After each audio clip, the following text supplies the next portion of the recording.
آج ہم ایک بہت ہی دلچسپ اور گرما گرم آن لائن ڈیبیٹ کا تجزیہ کرنے والی ہیں۔ ہمارے پاس یوٹیوب پر ہوئے ایک لائیو مباحثے کی ٹرانسکرپٹ ہے جس کا موضوع انتہائی حساس ہے: گستاخی۔ دو فریق ہیں، ایک کا نام سیکر اور دوسرے کا فتح اسلام، اور یہ دونوں اس سوال کا جواب تلاش کرنے نکلے تھے کہ اصل گستاخ کون ہے؟ جی، لیکن جیسا کہ اکثر ایسے آن لائن مباحثوں میں ہوتا ہے، سوال کا جواب ملنے کے بجائے وہ بحث خود ایک تماشا بن گئی۔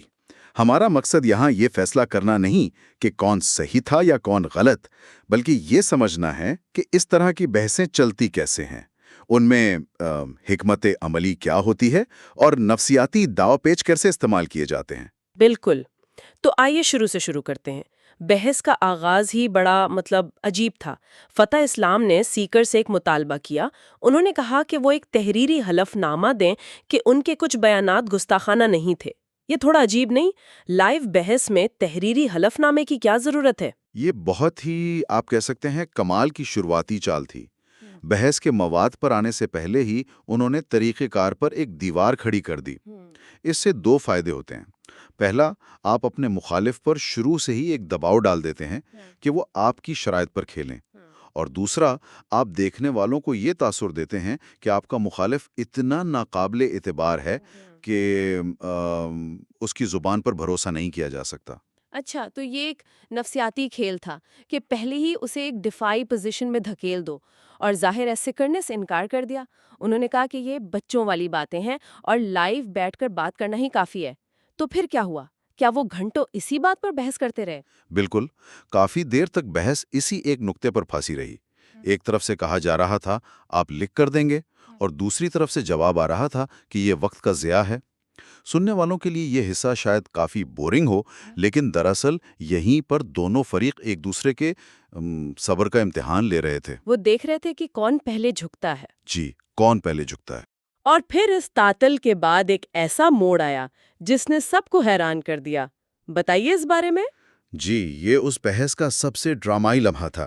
کافی دیر تک انکار کرنے کے بعد سیکر نے اچانک سب کے سامنے یہ اعتراف کر لیا۔ انہوں نے مانا کہ جس جملے پر یہ سارا تنازع کھڑا ہوا تھا وہ واقعی ان کی زبان کی پھسلن یعنی سلپ آف ٹنگ تھی، اور وہ الفاظ گستاخانہ تھے۔ ایک منٹ، کیا مطلب؟ جس بات سے وہ اتنی دیر سے انکار کر رہے تھے اسے اچانک مان لیا، لائیو ہزاروں لوگوں کے سامنے؟ کوئی بھی ایسا کیوں کرے گا؟ یہ تو اپنی شکست تسلیم کرنے کے برابر ہے۔ بظاہر تو ایسا ہی لگتا ہے، لیکن یہ شکست نہیں تھی، یہ ان کا سب سے بڑا اسٹریٹجک داؤ تھا۔ انہوں نے نہ صرف غلطی مانی بلکہ یہ بھی کہا کہ میں نے اس پر اللہ سے معافی مانگ لی ہے، اور یہ مومن کی جرأت ہے کہ وہ اپنی غلطی تسلیم کر لے۔ اس ایک جملے سے انہوں نے پوری بحث کا رخ ہی موڑ دیا۔ یہ تو بہت دلچسپ ہے۔ یعنی انہوں نے اپنی سب سے بڑی کمزوری کو اپنی سب سے بڑی طاقت بنا کے پیش کر دیا کہ دیکھو میں کتنا بہادر ہوں کہ غلطی مان رہا ہوں۔ بالکل، اور اس کے فوراً بعد فتح اسلام نے وہی سوال پوچھا جو آپ نے پوچھا، اگر غلطی ماننی ہی تھی تو پھر مباحثے کا چیلنج کیوں دیا تھا؟ ہاں، صحیح سوال ہے۔ اور یہیں پر سیکر نے اپنا اصلی پتہ کھیلا۔ انہوں نے کہا، چھوٹا سا میں نے وہ لگائی تھی، بیٹ دی تھی، بیٹ۔ آپ خوشی خوشی آ گئے بیٹ کے اندر، آپ پھنس گئے آ کے۔ اوہ، تو یہ سارا ڈرامہ، یہ بحث، یہ انکار، یہ سب ایک جال تھا تاکہ فتح اسلام کو بحث میں لایا جائے اور پھر ان کے سامنے اعتراف کر کے انہیں حیران کر دیا جائے۔ یہ تو کسی فلمی منظر جیسا لگتا ہے۔ جی، اور اس حکمت عملی نے کام کیا۔ فتح اسلام اور ان کے حامی جو پوری تیاری سے آئے تھے کہ سیکر کے اس ایک جملے کو غلط ثابت کریں گے، وہ ایک دم سے خالی ہاتھ رہ گئے۔ ان کا سب سے بڑا ہتھیار ہی ان سے چھین لیا گیا۔ اب سیکر نے اپنی پوزیشن واضح کر دی تھی، اور وہ جوابی حملے کے لیے پوری طرح تیار تھے۔ تو غلطی ماننے کے بعد اب بحث کا موضوع کیا بنا؟ اب تو سیکر کے پاس کہنے کو کچھ نہیں بچا تھا۔ نہیں، یہیں سے تو اصل کھیل شروع ہوا۔ غلطی ماننے کے فوراً بعد انہوں نے پینترا بدلا اور بحث کو ایک بالکل نئی سمت میں لے گئے۔ انہوں نے ایک تیسرے شخص مبشر رضا کی ایک آڈیو کلپ چلا دی۔ اس آڈیو میں مبینہ طور پر انتہائی نازیبا اور گالیوں بھری زبان استعمال کی گئی تھی۔ اچھا، یعنی اب انہوں نے گیند دوسری طرف پھینک دی۔ اب چیلنج الٹا ہو گیا تھا۔ بالکل، سیکر نے اب فتح اسلام سے مطالبہ کیا کہ وہ بتائیں کہ کیا یہ آڈیو گستاخی کے زمرے میں آتی ہے یا نہیں؟ اب دباؤ فتح اسلام پر تھا کہ وہ یا تو اس آڈیو کی مذمت کریں جس سے ان کے اپنے حلقے میں اختلاف پیدا ہو سکتا تھا، یا اس کا دفاع کریں جس سے ان پر گستاخی کی حمایت کا الزام لگتا۔ یہ تو ایک بہت ہی مشکل صورتحال پیدا ہو گئی۔ تو فتح اسلام نے کیا جواب دیا؟ اور یہیں پر بحث ایک نئے اور شاید سب سے بڑے تعطل کا شکار ہو گئی۔ فتح اسلام نے کہا کہ ان کے پاس بھی جوابی آڈیوز ہیں، لیکن انہیں چلانے کے لیے ان کے پاس دوسری ڈیوائس نہیں ہے، اس لیے انہیں تکنیکی مدد کے لیے ایک تیسرے شخص کو کال میں شامل کرنے کی اجازت دی جائے۔ اور یہاں سے معاملات بگڑنا شروع ہو گئے، کیونکہ آن لائن مباحثوں میں نئے لوگوں کو شامل کرنا ہمیشہ ایک مسئلہ بنتا ہے۔ اصول کیا ہوں گے، اسے کتنا وقت ملے گا، وغیرہ وغیرہ۔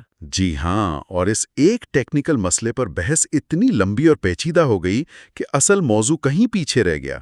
دونوں طرف کے ماڈریٹرز بھی آپس میں بحث کرنے لگے، ایک دوسرے پر الزامات لگنے لگے کہ آپ بھاگ رہے ہیں، آپ بہانے بنا رہے ہیں۔ گفتگو کا ایک بہت بڑا حصہ اسی بات پر ضائع ہو گیا کہ اصول کیا ہیں، کس کو کتنا وقت ملنا چاہیے، اور کیا ایک فریق کو اضافی مدد دینا غیر منصفانہ ہے۔ مجھے یہ حصہ یاد ہے، ایک ماڈریٹر تو یہ بھی کہہ رہا تھا کہ بحث برائے بحث کا کوئی فائدہ نہیں، نیچے لوگ سن رہے ہیں، لیکن کوئی سننے کو تیار نہیں تھا۔ یہ تو بالکل ہی پٹری سے اتر گئی تھی۔ ایسا کیوں ہوتا ہے کہ اتنے سنجیدہ موضوعات پر بحثیں اکثر ایسے چھوٹے چھوٹے ضابطوں کے جھگڑوں میں الجھ کر رہ جاتی ہیں؟ اس کی ایک وجہ ہے، جب دلائل کمزور پڑنے لگتے ہیں تو طریقہ کار پر حملہ کرنا سب سے آسان حکمت عملی ہوتی ہے۔ اگر آپ مواد پر بحث نہیں جیت سکتے تو آپ یہ شور مچانا شروع کر دیتے ہیں کہ کھیل کے اصول ہی غلط ہیں۔ اس سے آپ اپنے حامیوں کو یہ پیغام دیتے ہیں کہ دیکھیں ہمارے ساتھ ناانصافی ہو رہی ہے، ورنہ ہم تو جیت ہی رہے تھے۔ یہ بحث کو الجھانے کا ایک آزمودہ طریقہ ہے۔ اگر ہم اس سارے شور، الزامات اور ٹیکنیکل مسائل سے ہٹ کر دیکھیں تو کیا کوئی نظریاتی بحث بھی ہو رہی تھی؟ کیا کوئی گہرے دلائل بھی تھے جو اس افراتفری میں دب گئے؟ جی بالکل، اگر ہم اس شور کو ایک طرف رکھ دیں تو دو بہت واضح اور مختلف نظریات سامنے آتے ہیں۔ سیگر کا بنیادی موقف یہ تھا کہ انسان سے غلطی ہو سکتی ہے، زبان پھسل سکتی ہے۔ وہ بار بار کہہ رہے تھے چونکہ وہ ایک سلپ آف ٹنگ تھی اور میں نے بالکل اس سے رجوع کیا۔ ان کے نزدیک اصل جرم زبان کی پھسلن نہیں بلکہ گستاخی کا جان بوجھ کر دفاع کرنا ہے۔ یعنی ان کے مطابق نیت اور رجوع کرنا سب سے اہم ہے۔ اگر کوئی غلطی مان لے تو معاملہ ختم ہو جانا چاہیے۔ ہاں، ان کا زور اسی بات پر تھا۔ دوسری طرف فتح اسلام کا استدلال بالکل مختلف تھا۔ ان کا کہنا تھا کہ گستاخانہ جملہ چاہے وہ زبان کی پھسلنی کیوں نہ ہو، اس کے سنگین نتائج ہوتے ہیں۔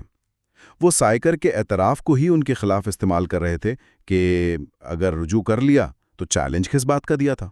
صحیح، اس سے ثابت ہوتا ہے کہ آپ مخلص نہیں تھے۔ جی، اور وہ جو جوابی آڈیوز چلانے کی بات کر رہے تھے، ہاں، اس کے پیچھے کیا منطق تھی؟ وہ اسے الزامی جواب کے اصول سے دفاع کر رہے تھے۔ ایک منٹ، الزامی جواب سے ان کی کیا مراد ہے؟ کیا اس کا مطلب ہے کہ آپ جواب میں وہی الزام لگا دیں؟ نہیں، یہ ایک خاص اصطلاح ہے۔ اس کا مطلب ہے کہ آپ اپنے مخالف کے اعتراض کا جواب اسی کی کتابوں یا اسی کے لوگوں کے حوالوں سے دیتے ہیں۔ فتح اسلام کا موقف یہ تھا کہ وہ جو حوالے پیش کر رہے ہیں وہ بخاری شریف جیسی کتابوں سے ہیں، اور وہ صرف مخالفین کو ان کی اپنی کتابوں سے جواب دے رہے ہیں۔ تو یہیں پر اصل نظریاتی تصادم تھا۔ ایک فریق کہہ رہا ہے کہ نیت اور رجوع اہم ہے، جبکہ دوسرا فریق کہہ رہا ہے کہ عمل اور اس کے نتیجے اہم ہیں، اور الزامی جواب دینا جائز ہے۔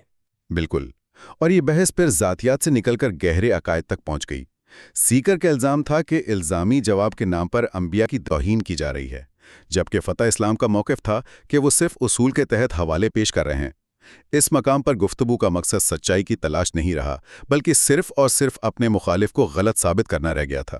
تو آخر میں اس سب کا نتیجہ کیا نکلا؟ گھنٹوں کی بحث، الزامات، اعترافات اور تکنیکی جھگڑوں کے بعد کیا کوئی نتیجہ اخذ کیا گیا؟ نتیجہ وہی نکلا جو اکثر ایسی بحثوں کا نکلتا ہے۔ کوئی متفقہ فیصلہ نہیں ہوا۔ دونوں فریقوں نے اپنی اپنی جگہ اپنی فتح کا دعویٰ کیا۔ سیکر کے حامیوں نے کہا کہ انہوں نے اپنی غلطی مان کر اور پھر جوابی حملہ کر کے مخالف کو لاجواب کر دیا۔ دوسری طرف فتح اسلام کے حامیوں نے کہا کہ سیکر نے غلطی مان کر اپنا کیس خود ہی کمزور کر دیا، اور پھر وہ ٹیکنیکل بہانوں کے پیچھے چھپ گئے۔ اور جو ہزاروں لوگ یہ سب سن رہے تھے، ان کے پلے کیا پڑا؟ شاید افراتفری اور مزید کنفیوژن کے سوا کچھ نہیں۔ یہی تو سب سے بڑا المیہ ہے۔ اگر ہم اسے ایک بڑے تناظر میں دیکھیں تو یہ واقعہ ہمیں آج کل کے آن لائن مباحثوں کی حقیقت دکھاتا ہے۔ جہاں ایک لائیو آڈینس ہوتی ہے، وہاں مقصد اکثر علم کا تبادلہ یا سچائی کی تلاش نہیں ہوتا۔ مقصد ہوتا ہے اپنے حامیوں کے سامنے ایک اچھی کارکردگی دکھانا، مخالف کو نیچا دکھانا اور ایک وننگ بیانیہ قائم کرنا۔ یعنی یہ علم سے زیادہ ایک پرفارمنس آرٹ بن گیا ہے۔ بالکل۔ اور اس پرفارمنس میں طریقہ کار پر جھگڑے، ٹیکنیکل مسائل اور ذاتی حملے اصل موضوع پر حاوی ہو جاتے ہیں، جیسا اس بحث میں ہوا، جہاں اصل گستاخ کون ہے کا بنیادی سوال اس بات کی بحث میں گم ہو گیا کہ تیسرے آدمی کو کال میں شامل کیا جائے یا نہیں۔ اور کس کو کتنے منٹ ملنے چاہیے؟ جی، اور کس کو کتنے منٹ ملنے چاہیے۔ اس پوری گفتگو کو سمجھنے کے بعد ایک سوال میرے ذہن میں بار بار آ رہا ہے، جس پر شاید سننے والوں کو بھی سوچنا چاہیے۔ ضرور۔ جب مذہب، ایمان اور عقیدے جیسے انتہائی ذاتی اور حساس موضوعات پر بحث، حکمت عملی، پوائنٹ سکورنگ اور الزامات کی جنگ بن جائے تو کیا اس پورے تصادم میں ایمان کی وہ اصل روح، وہ خلوص اور وہ سچائی کہیں کھو نہیں جاتی جس کی تلاش میں یہ سب شروع کیا گیا تھا؟